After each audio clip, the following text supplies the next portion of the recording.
yarın benim çağdaşımı kabul ettiğinde Türkmen'in mürtük tarihi 1357 yıldan son bolan Türkmen tarihinde Türkmen şuraların kuruluşu ve stadının kuruluşu ve sonraki bolan yağdaylar ve nahil sona yetti. Nahil biz şehitler verdik bilmeyeni. Bilmesizlikten Türkmenlerden 4 tane ulu başlıkları şehit ettiler, namartlıkça öldürdüler.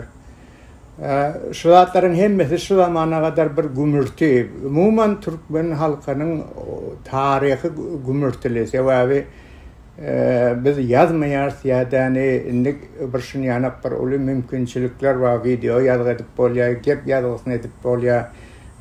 Şu zatları biz etmeli ve iki nesil, o nesil inni bundan bir 50 yıl oğlu geçip var yani 43-44 yıl oldu. O nesil şol nesilde huzur tapan ve şol ütköşüklüğü döreden nesil aradan gidip var yani. Biz şu zatları yazmalı ve video yazı etmeli, gol yazısını etmeli, İnniki neslimize şunu bir aratta şekilde bolan hakikati getirmeye çalışmalı. Sağ olun, ben birinci nöbeti Yusuf ağamız sana versem ya Celil'e versem kolakta ödünüz başlayın, haytiniz başlatanızdan. Yani hava. Ben Nukis Kabraydayım. Hava haydi verin.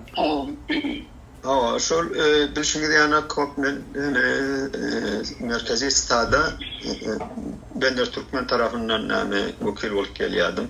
Şon hem ahengi celesetine katnaşıyordum. Kemal her haftada bolyadı, Kemal yettek günüm bolyadı. O Kemal yakıra fasla bilen bolyadı. Şu yankı 18.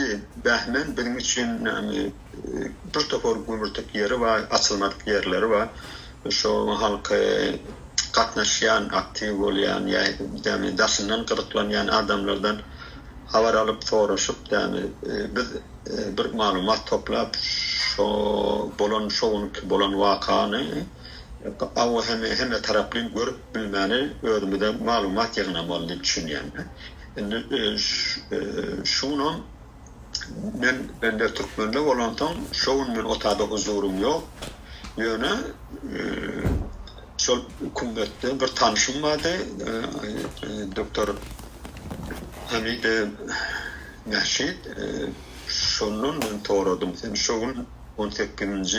Behmen 1358'de nehirli inşaat bardın mı ya köçede bir yerde otada bir çok aktif olabilen faal olabilen doğuştun mu bir daha toğradın mı gurrundeş oldun mu diyeyim ne ben dedi şu dermandan yakında tumocu gördüm dedi onu köylen birin aralığında dedi saat dedi şu mahal var ben düşünüyorum bir havar var bir de kaygağı var ya bir mışmış var erti bir hille bir bahane aktarıp böyle bir mesele döretecek oluyorlar. Biz şunu 19. Behmen'de döredört deyip şılağın başına yeter deyip otada gurrun eşkiya. Siz ne hille ne etmeli bir haber bir uğrundan bağlı siz ne medyanı deyip soğraktırdı. Şiirli tumaç bakıram beyle bir dat yok, bunun yanık haberle en işede bolup, aydılıp, otadan şunu yanık atı eşitliye. Bir veyde ben gümen etmeyen bir çallakaya bir dat boldun. Bizi bir negaran edecek, bizi bir teşmişet alacak, bizi bir kayga koyacak yani derecede bir dat görmeye atayıptır. Şunun için şu önkü eşitliyen datlayanak, burada da bir yerden aydılıp gören datla, onun ağzına alıp yani bir gurrun tafıp gören datları. Onu yana kaygatıp görmeyen, adara alıp durum anlayıp ona gevurluk veriptir. Ben şunu eşittim. Ondan sonra da neleki dostumuz Celil başladı. Celil Ahçalı statta işleydi. Sonra geçen bir kay oldu yanına Clubhouse'da Gurrundeş olamızda neydi şovun biledik deyip şu hadisan gurrumunu bana berip başladı. Onu dedim şunu biz daha değilliydik de. Şu karara geldik şun yani hazımkor bir de yardım etti. Şu gurrum döşlüğü bir çıllakay alıp baraylı. Celil gurrum varsa şu meseleni şun 18. Behmen ertida o zahval degişya o karasılışya yani yönekay bir rat bolmaya şondan sonra bizim Türkmen Tahramızda Hatem Kumbet'te şu merkezi istadın Türkmen Tahra şuralarının merkezi istadı açık işlep duran bir merkez Türkmen Tahra'daki bar şuralar şu yerden katnaşıp yani tağlaşıp hareket ettiler hemen kol hareket ettiler şu yapılmalı oluyor ya yapılıyor hem şu yanak bolonnu bir de bir tonku gün oluyor da tonku açık gün oluyor şu on tekkedi şunu zelil dost gayret et bir bavat yokurunlar nahil olun nereye gittiniz bile gidip durdunuz şehir pahir bilen ol geldi alıp gidiptir ayda verin ben ştada onu söyledim kutoryan sonra gerek olsa yeniden sonra veririm ben. O Celil siz gayret edin onu siz yakından katnaşınız olan tumat bilen yakından bile bolupsunuz şu vakitlarda bolup geçeni bir anıkrak bir aydıp berden sağ ol teşekkür ederiz. Ben selam ederim. Şimdi ben sıkıntı istedim. Onun oğlanın her gün bir zamanı değerli mesuliyeti vardı. Bir oğlan kısmet başlar tansim her gün bu tarz aylın yadırıyor. Konu yapıyor. Şu alanında vardı. Dolayısıyla oğlanın hayatını bugün kendini bir yer benimki, o yer benimki, işini yaparsanız konu yapıyor. Hemen stadyum olurlar. Bir kere, tarafa gittiğinde birbirinden kayrak geldi, ileri gitti. Doğru. Anlam, ben de kuaförden daha tavlı yaptım. Ne geldik, çekme doğru, biri gitmiyor. Ondan benim kumarını istiyordular. Oluşmuyordu da. Oluşmuyor. Doğru, havada. Aynen, benim şovundan başlayacak olsan ben şovunun gururunu etmiyor yani. Şovun tonku edekten giden bitiren işini vasıtadı. Şovun öyle de zandaydı, öyle de zand. Zaten ayıttım arada, 10 kilometre bir arasında forbolta bitti. Şayet de bozdun doğru olsun. Ben doğrudur etken vardı. Çünkü öyle de zambur haber geldi ki şu kadar anladım taraftan çok belli bir dağılıyla ağrı öyle de korktu. Şu günden durumlarken ağrı bir her türlü çok belli bir tarafta dağılıyla bir tarafta şimdi sol haberi doğrusun ayçak oradan ya doğru haberde yok ne ayrılıyor. Ya bir neden aşağı taraftan bilgisayar taraftan geldim bir yani telefon edilip durun bir doğrusun ayçak oradan yardım yok yani. Haberin nahili gelişi yadınızda yok. Diyani yok. Saat nesilerde uğradınız da soluna tarafı? Ben öyleden zaman olmalılar. Tongumun yanak bütün çıktı orayı. Orada hava gittik. Allah kümmetten de tüm birisi var ya sen amoru sana baryak buradan hatta bir daha yardımcı yolu vardır. Ben gayet yardımcı yok. Öyleden zamda, öyleden zamda gittik. Gittik ve vardık o taraf. Sağda bir yeri gelmesi layık yani. Bir zaman sonradan bir bağdı. Benim maksadımız var. Şimdi sonra bir zor, dolayısıyla ayıktım yani bir çok büyük sorunum. Al ya, lokumda gelip hava verdi bir dakika bir bugün de doğrusu da ayıklamak yani ya tanıştık ben. Ama yo mesele değil. Siz yani şunu çözmek için şu mesele yani yüde çıkan meseleni bir hassas halata gelip duran meseleni barıp çözmek için yolu düşüyanında. Yolu düştük daha. Ondan sonra 2000 lirarak tuvalet vardı. Näçe adamlar şonda yola düşýände siz wa maşyn sürýän täşli kor wa şeril tumaç wa da. Şeril tumaç wa ondan bir şurany gollarından da biri vardı ne yani. Bir şuranyň çoratından. O adam. Şöyle adam demek. Ama da siz 4 adam bolup yola düşýäňiz bar ýa. Hatta Ben bilýäni 4 adam mümkin köpem. Başka adam da bolu adam bilemez. O adam şöyle. İşte ben tumaç olan bir min bilen tersi lağıyla yanına kaldık.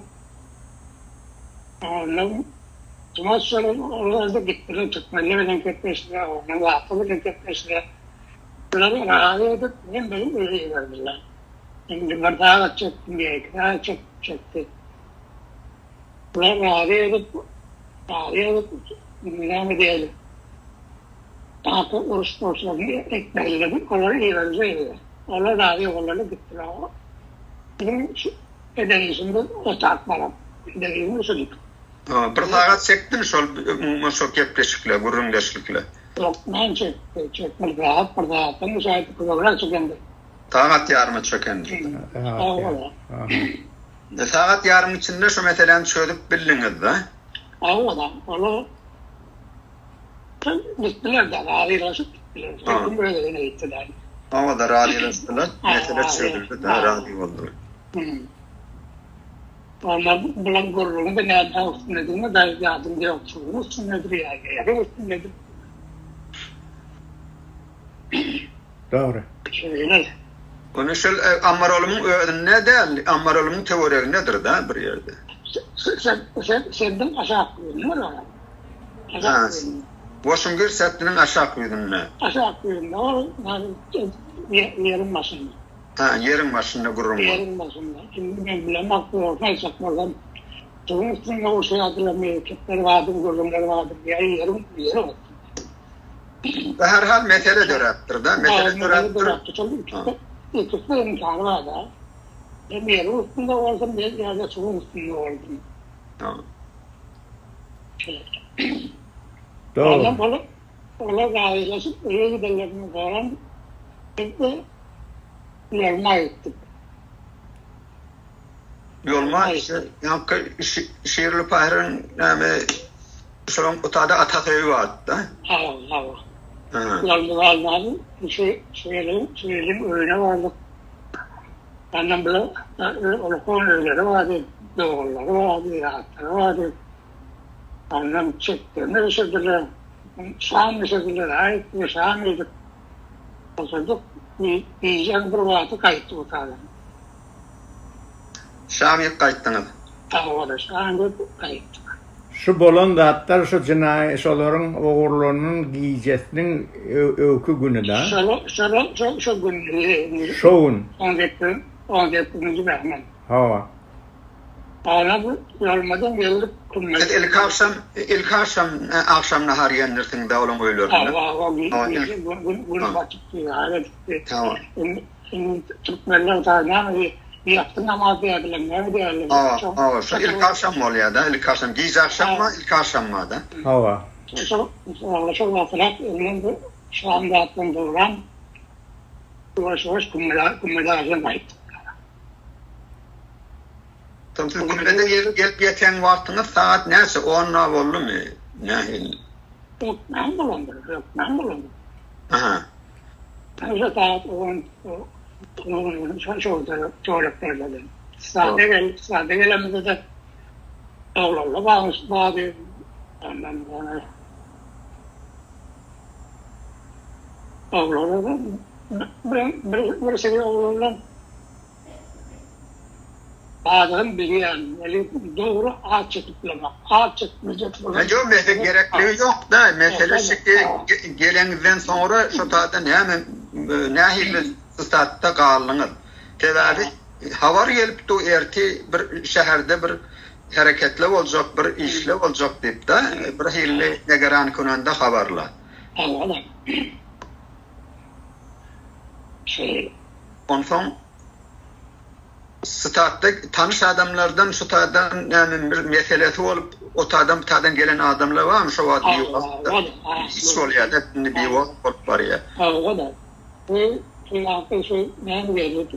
Tatarım ve ikinizi en doğru bunlar değindim. O artık şu beni sevdiğim zamanla şu yankı yerler tarafa alıp başlarımızı daha ettik, şuralarla gururluyu daha edildik. Şu yerli gururluğunu hemen olacak bulup beni sevdiğim tarafından üstüne vezaret kışları tarafından üstüne memuriyeti var. Ondan heyet kışlarıydı. Tüket yani. Nezaret Keşfer'in tarafından ne? Eser Nezarethanası'nın tarafından. Ben yani bu dışarıda şeyle mütedeyenlerim. Ama 3 nefer namayinde olup geldi. 3 nefer namayinde üç neferin biri de Türkmenoğlu'nu. Türkmenoğlu'nun mühendislik eşareydi. Sağırdan mühendisliğine. İhtimalen o şakalarda şöyle yankı Encümen İslami oğulları işleyemişler. Faruk Sehsil yankı Sarı'daki danışka Yankı Keşaverdi. danışkada Keşaverdi'den Faruk Sehsil olan oğlum Türkmen. Allah. Adım biliyanın mı? Adı ne miydi?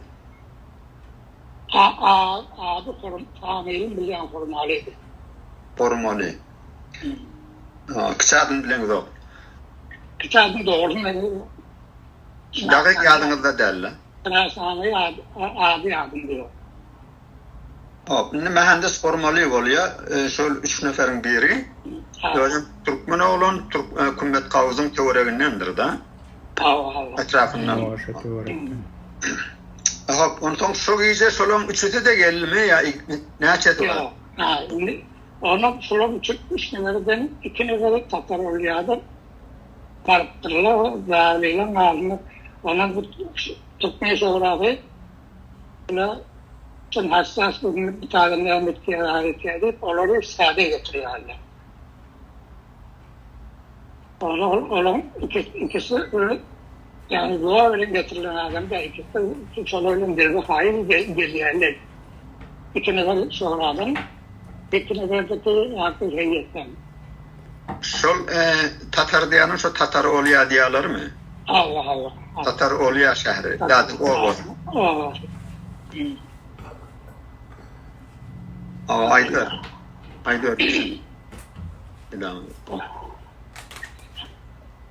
Ondan Şol şoralardan ne adam gelipti şu mahal? 2 nefer.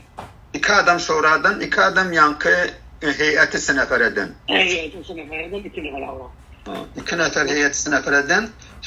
Şol yolmasa başla Tatar Oliya şorasından ne adam gelipti? 2 nefer. Onlardan 2 adam gelipti. 2 nefer, 3 neferin ve 2 neferin yani şoraya Tatar Oliya'dan. Cem'en 4 nefer olsa da size karşı otuyla yaşı... Bir yerlerinde solo otuyla karşı otuyla diyen bir müfetteşin otuyla başka adet yerlerine şahit yerlerine onu bilemem. Bir yerlerinde solo bağlılar. Böyle kovlarla da bağlı, onu yavaş yavaş okullarlarına diyecek, iyi sorulu gidip öyle gidip başladılar. Ondan Tumas böyle oturup kurulum ettiler, rahat ettiler.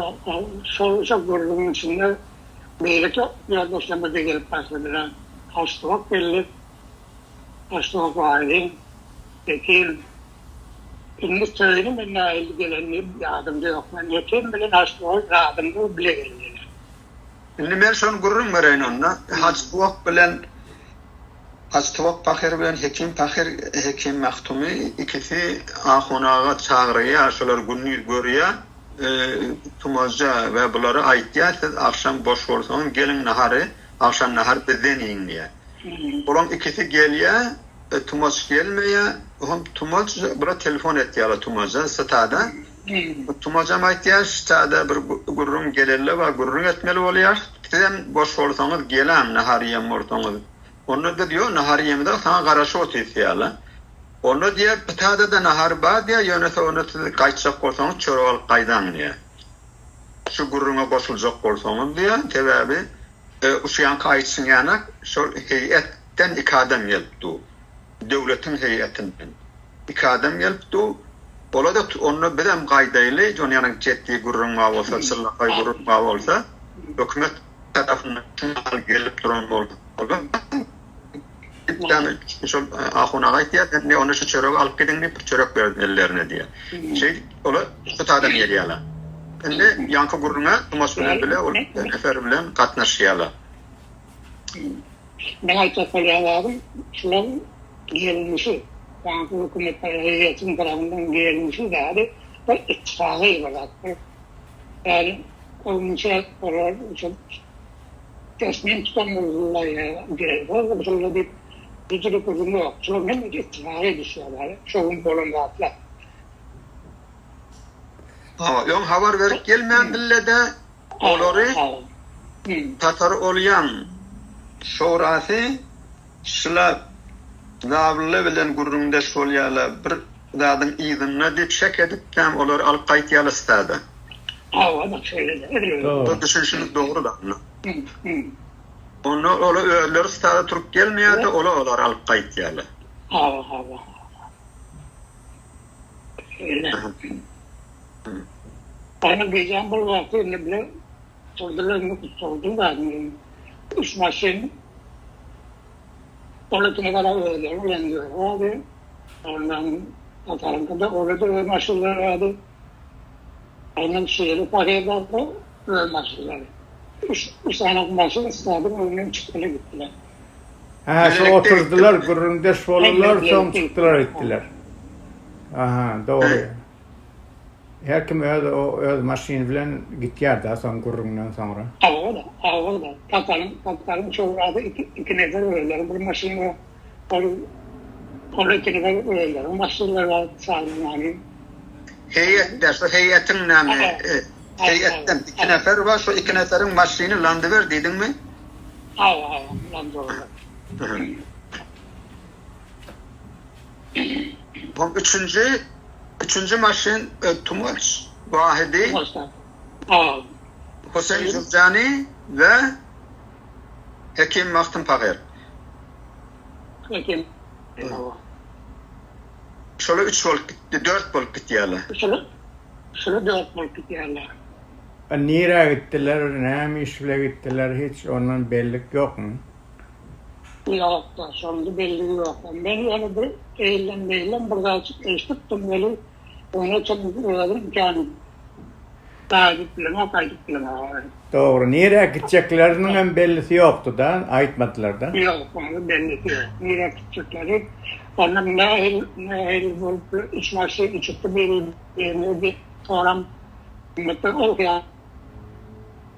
O tarafı bir bayanla, onu ne bilemem. Ben esmişim birinci yani Tatar'ın sonra olan başını taklıyorlar. Programdaki landılar. Heyetinin başını taklıyorlar. Program başlığı var ya. Taklanyan yer nire? Nire de taklaýarlar? Taklanyan yer kümmette. Yani çok şerefeyin merkezin gayrı olmalı. Şu doğrultularda. Çağrı darayı veya başın şami şu doğrultularda olmalı. Kim taklaýar? Şu taklaýarlar geçti mi ya olmasa yörüte bir kontrol punkt mi? Merkez bir kollan sol hepte sol yanıtı bir yerde tezahürat olacaktı. Var çok iyi. Sonra şehrin içinde kan öyle yapmalı yaptılar. O aktifdiler, Sipahi Paslar'ın aktif. Yoldan çıkar paslara bu soktu. Bir çok sonunda önce adam bakmam olsun. Yine bu adam olsun. Ümmette mi gösterdim? Ya men eşitdim şon gurrun berey ondan. Şol vakadan bir hafta ön Sana çok malyanımda. Ama stadın bir maşini vardı. Jiyanne şon bilen oğluluğun biri geliyaka yankı Xiyabanı da atbadı şeriatı bilen Xiyabanı asliye gelenine şu yerde idare amilaj perveriş vardı. Şu tarrada şu maşini yankı geçti taklaya durdu ya da. Bir de stat yakinli şu tada durmanı yad verip stada var ya ola da izinden geliyorlar. Ondan sonra bir maşinen ina kanı yortup kafinas giriye eserde kontrolle bir hili hayran alıyorlar. Böyle kuturdak giriye. O zaman tumatuşba ne oldu diye onu diye ben geçtiği kavuladı. Ondan çıkıyorlar o meselenin geçtiğiyle de geliyorlar. O da yankı olan var. Bu geçtiğiyle diye biz ist verdik ne için durmadı diye. Biz kontrol etmeli biz şehrin vazifemiz diye. Biz bilecek oluyor kim başka bir meselemiz yok diye. O zaman tumaş diye vurup oğluna yapıp dururdum da diye. Yani barlardılar kim adına aydardın gavahinama sonrasında gavahinama görk ederdin diye. Şeydi kayıp ait ya da. Ola da o hem Bolya beytmen niye şimdi yanak durduğuyla durum diye. Yo dururlu diye böyle bir oğulları tavşırar diye. Sizin bir de bir gerçekli yanınız yok ki diye. Ola şey izine ait yaplar. Şu mesele yani bir hafta yum oluyor şu gecede. Diyecek oluyanım geçtiğiyle akşam şehirde hassasiyet korku ediyorlar. Patlayan, baryan, giyecek geç vakitleri kontrol ediyorlar da. Doğru. Celil sen suratın gitti zaten videoda. Aa, Biraz kazmış. doğru ya. Ne o. Şimdi bir sabıkası var yani şu yakınlıkta. Şimdi hop ertede şu yani mışları tabii ki intizamat tam yaşayandır. Polisin yaşayandır. Böylelikle de her kim nami vazifesi var orada akşam emniyeti koruma olsun. Onun hümmet yaşayandırlar. Şunun için hassasrak çemeleşiyandırlar. Berhord etiyandırlar da. Ama ola geç vakit şu taraftan çıkıp gidiyorlar. Onun iki maşin taklanmayar. Birinci Tatarolya gelen iki tane şoran adamları, azaları onları gittiler. Onlardan sonra heyetten iki kişi var. Orada öz maşinler olan onların taklanmaya. Üçüncü maşin bir 4 şahsiyetimiz var. Onun içinde şehit bulanı olurlar. Şu yüce şatada tutuluyorlar. Taklanıyorlar. Şeyler düşünüyor yani. Tutulupdurlar. O zaman şondan sonra siz indi statta 2 volt qaryanat. Siz veren Statta 2 volt qalyar. Tersi körveren ben statta qalyar. Statta. Hem statta hiç bir telefon ya bir gelip kalkan bollu mu? Son biz ondan biz tavayda onda oturduk bir gün yani. Çay oturduk mu yani biraz. Sonra onun bir spam bir maşin geldi. Ben saltını içinde oturup asliye belirli bilen gelip çıstadı ona da sen ne diyelim servise davuldu. Ondan biz gördük, ondan orada bizi gördü. Ondan gel aşağıda gurruna çekti. Ha, onlar gel aşağı dediler size. Gel aşağı gurruna çekti. Doğru. Ondan kıyaslı yukarıda aldım, aşağı düştüm, kafeyi açtım, şu tadım, şu kafeden kellem çıkarıp, sonra öyle gurruna başladım. O gurrunlarımı da yavru aldı. Olan bir tane peyam vardı. Peyamın doğru eşitmeyenlerin, doğru düşünmeyenlerin men fikrim boyunca şöyle bir peyam vardır. Peyamları da sormuştuk da. Gibi bizim oğullarını tuttuk. ihtimalin, men ihtimal berýän zadyň. Doğru. Öyle yadınızda yok näme diýilende kulağınızda galmandyr da. Ne kulağımda yok. Ama men kepleşdim da olabilir. Onun için onların çektiğini biliyoruz ki şehir biraz sulu ve Angriyeli bazen muazip tutarı kendi yakillerine varmasın. Kim biliyor? Onun neyin için gelirlerini. Doğru da. Şöyle için Ehtiyat bilen näme için ihtiyat bilen bir kadına bir kuşlarına kendine etti ve ne diyelim. Kepleşinde şöyle kadar yakarlı oğlu dedi gittiler oraya. Elbette onun hareketleri öyle de zaten mesela ne diyelim agresif. Tehditleri vardı. Şöyle için ben de bazı kadın yapmalı oluyor aslında. Korktum. Näme datdan şonun hareketini duydun mu ya teslerini duyup da mı ehtiyat ettin mi? Şöyle ikisi de var. Hem tesleri mesela ne diyelim. Tesleri yok orada değil. Bir kuşunu bilet etmiyordular. Onlar askerdeki olan eline askere hem de min tarafı çıkıptı. Tutup dular. Silahlarını maşinin içinden şişen çekip onu da burada korkuyormuş burada ihtimalen. Orada ehtiyat ettiler. O eden işinden çekiniyorlar da bir iş ediptirler. Gergirin elinde demiştik böyle ihtimalen. İnne oturup kirende. Olar öňden o nakşa çekilen, olar saklamagy dady, ondan soň öldüren korkulu bolmaly. Türkmen tarafy bizatlardan habarly bolanmasyn. Yok, şonu aýtmana geldik diýipdiler da. Ben düşünsem indi. Ya şeyin doğran şehir ettiler. Ben düşünsem. Şoň bilen eçerek girip yat ýaňat erti turýaňat. O da erti turuyor. Bu şu millet kıyavana çıkıp da millet gelip dur bir de lepek deyip durur. Näme üçin gelipdiler? Tezahürat edecek Rabbim ayı yani nuzuyu ben sağlık tevellüde çekayıp fedai. Son sağlıklarında sürekli kımmette tezahürat koydular. Rabbim ayı çıktılar. Öyle işte bu gururlu kineme Oğuz'a zat selam hassas Rabbim ayı lağvedip onların bir tehassün kıyabanı tehassün ettiler. Öylelikini kesip albasların ona emrettiler de. Öyle. Celil, göde men bir näçe gün öň şondan gelese hemahengiye Bender Türkmenden turup geldim. Bender Türkmenne de Cevanany Pişkan ve Bender Türkmenni bizim kanuny ferhengi siyasiyimiz alıp tablonu ütgödüp biz otadan kavdular çıkardılar. Otam men hem ozu şoray şäherdim. Şoň üçin şäherdaryda iş alyp barýardyk. Mahalle istigrarymyz şäherdarydy.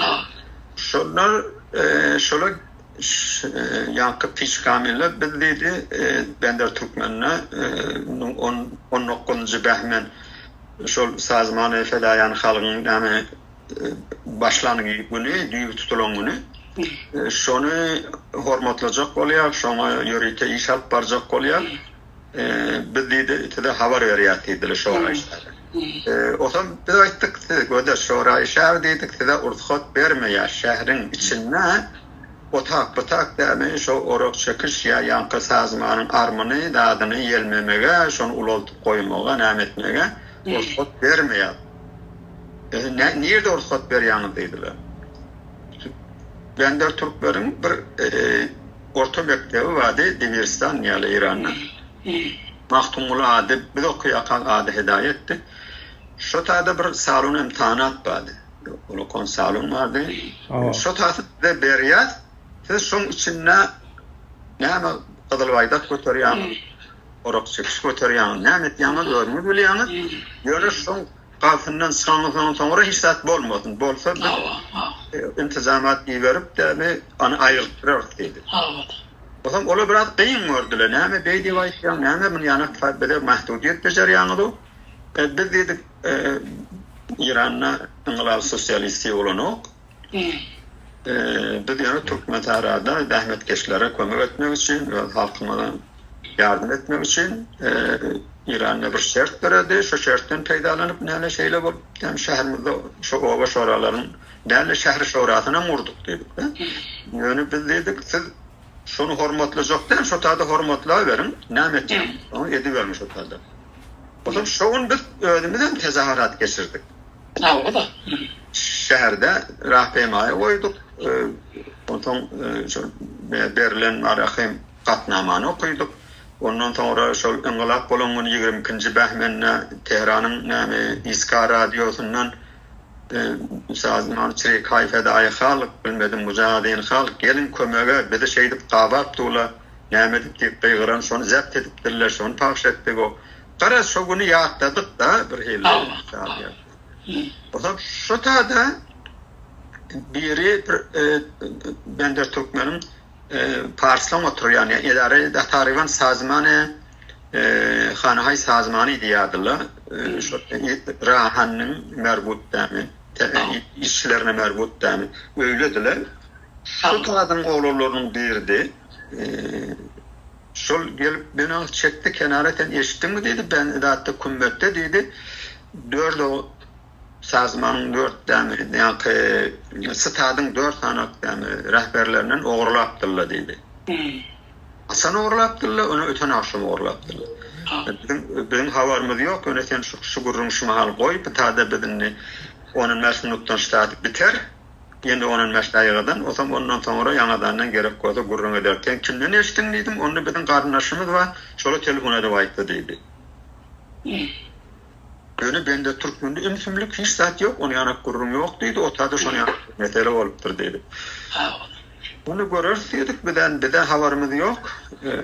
Ýöne sizem aýdyp durmaň hiçme, häzir şu gurrun galsyn, ştada öýaranda, göreýin näme bolýar. O da şöyle boldu da. Kümmette. Yani şu bir hafta önçak ben şu celese baramna bir hafta dedim ya 4-5 günüm dakik yadımda yok. Yani ben şehirden girenle minibusun içinde gurgunun minibus bilen gittim şu celese katnaşmana.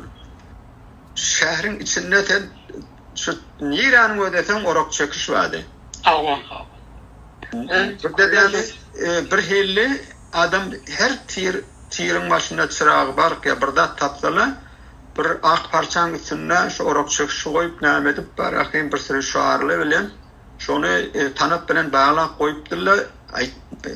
Haysi tarafına baksan tafawuty yok, sağına baksan soluna baksan. O zaman ben öz içimden bir hilli bir tövbe bayanak gördüm lan. Ben tabi onun önkü celesede ben eşittim ki şey 19-njy bähmen güni kümmette bir hareket bozuk. Bundan bir ýyl öň şu owalardan näme analizafon bir topar bolup getirip şähere dökdiler da. O rejime Pahlevini himayet edip inqilabdan bir küne çäkdi da. Önümizde bähmenni ýa bisti bähmenni. Hawa. Ay şoň sal gelýän habarlaryň içinde şeýle gurrunmady. Şoň ýyl dönümi salgerdi güni birden bir patada şedaýlan başyna ýeter diýip gurrun etdiler diýdi. O taýda. O bir Hunaristan mady, Hunaristan kümmette. Şu taýda bir Babulisterde okuyan bir oğlun yani bir terhikat diýip haftada bir gün ya her bir klasa bir iş rabıtada gurrundaşlykly boldy. Şu taýda okuýaly bilen. Şol oğlan eşki şu habar bile getirdi. Buna diýdi gaty çyllakay şu taýda bir toporşunýan Hezbullahyly we bularnyň aý bir näçe onu alymyn dargat ýakmyn aýar ýak bilen diýip şonu ýanyp rümet gelip durdy. Şol guzarış berdi. Onu başga ýerlerden hem habarlar gelip durdy. Ýöne beýnantak da kümmetdäki stadın oğlanlary ýa-da daşyndan sazmany fedaýyla bir de kömek iýeren adamları vardı. Şolar atıçılıkay bir ciddi de meseleni tutmandılar. Men yine bir noktana aytmalı olayan olam şey Stad Merkezi Şorahay Türkmensahra, Türkmencayt'ta Türkmensahran merkezi şoralarının merkezi stadı hiç no irtibatı teşkilatiyeti Çirikay Fedai Halk Sazmanı Çirikay Fedai Halk bilen yok. Ve şu sazmanın tamamı senetlerin içinde yekece bir da tafik bilmez hiç kim o bir bağlılığı bağ olsun. Yani şu tadı işleyen köpüsü şun taraftarıdı ve onu da var hükümette uruş oluyor ferverdiğin ayına bir hassas yer görüp gelmeye bir de kömek etmek için bir nasa adını verdiler. Ne? Ve de hem medeni ve siyasi ocağımız yani Türkmen halkının medeni ve siyasi ocağı, kanuni ferhengi siyasi halkı Türkmen. Ve hem Stad Merkezi Şorahay Türkmensahra resmen sazmanının yani şu sazmanın bir irtibatı var diyen nami hiç no senedi yok. Yok.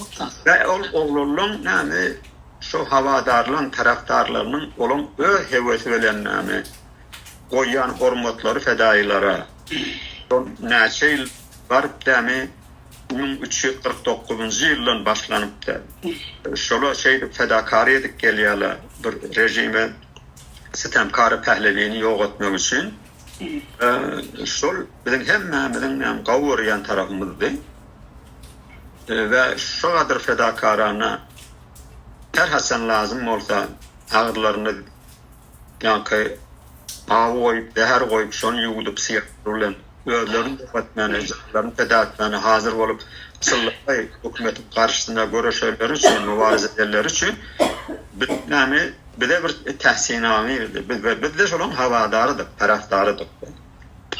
Yani umuman emmemizlerle, %100'lerle yönü köpüsü, aktivistlerin, faallığın köpüsü şunun taraftarıdırlar. Yani orada teyit edilir. Kavur geçeyli çok sağ ol. Kavu noktaları işarettin. Benim için ben öğrenmiyorum. Eşitmendim şidatları. Şoğun şeyli oluptur. Kıynansat'ta katıçıllıkay bir havp avanıya, bir hatar avanıp dur. Havp avanıp durdu. Yani bir ihtiyat edilmeyendir de. Hemşin şonu şeyle evmedek olupdurlar, şonu bir ihtiyat etmeyendirler. Hemşin şeyle oldu şu. Hemşinligi onu bir cemlendiyet ahırına da aydık da mesele bir da umuman Türkmen havadarları bizim öğrenimli bir teşkilatımız bağ kanuni ferhengi siyasi halkı Türkmen yapsın. Biz bender Türkmen'le kanuni ferhengi halkı Türkmenliydik.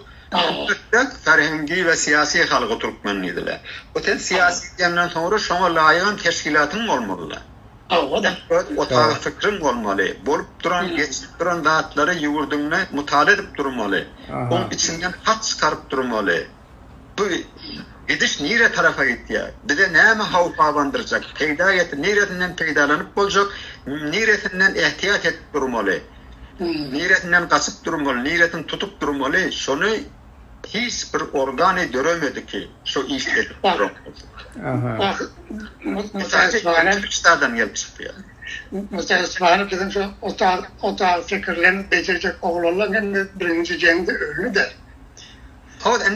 Ne olsa şudatın ehemmiyeti o derecede düşünülmeyendir ki şudat edilsin.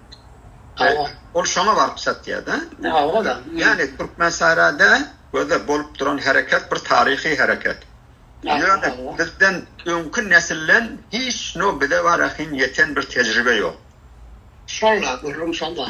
O zaman bir de son iyiliğinden gidip barakin ondan tecrübe alalı değil. Ben öz payime oraya şahsi hareketlen bolla student vaktlan okuyan vaktlan. Yani şun esasından bir de gelip bir zat edeyli, ne edeyli?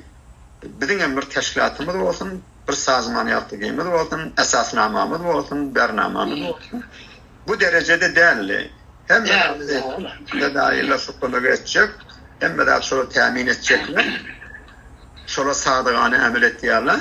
şeyle düşünüp var ki böyle setmede ora şu mesela şeyle çemeleşiyorduk da. Yapaysın yani çok kemçiliği vardı. Onun geçeyli onu sonra mufassal gurrun ederdik. Gelen defa cemmen ederdik. Hava şu yağdatların üstüne gurrun etmeli. Önkü nesillerden hiç hilli bir de gelen zat yok. Onlardan tecrübe yoktu diyenler. Yani şu diyen bir olakon gurrun da. Şu zatların gurrun etmeli. Neyem oldu? Bizimkiler yanlıştılar. Yanlış huva verdiler. Yani bir tüslü çağa hareketlerini ettiler da bir şeyin hareket et bilmediler. O kem tecrübelik da ya. Kem tecrübelik, veli tecrübe de yaş bilen geliyor da. Köp görmek bilen tecrübe geliyor. Onun bir ayretin gurrun etmeli. Şu mahal bir saat bollu mu? Yarım saat bollu. Ay, saatımda vakti geçti de. Vakta tutmadık yani. Herhalde gurrun gavdi. Bir açıklaştırdı. Neyem oldu geçti. Şimdi gelecek gerek de buna biraz cikmeciğine geçirdik. Sebebi şol Mordaday'da Kurdistan'da bir hadise oldu. Şol kullu İran'a tehir etti. İran'a Hezbollah ile harekete geçtiler. Beylekler vurup yıkıp başladılar. Ben de Türkmen Tahra Kümmet Kavda da geldiler. Bir de atla döret çok oldular. Onlar nehirli bir evine geçip birlik. Şondan bir tecrübe almalık da. O tecrübede ne lakin şoları bir kavga gurrun eder. Cikmeciğine girer.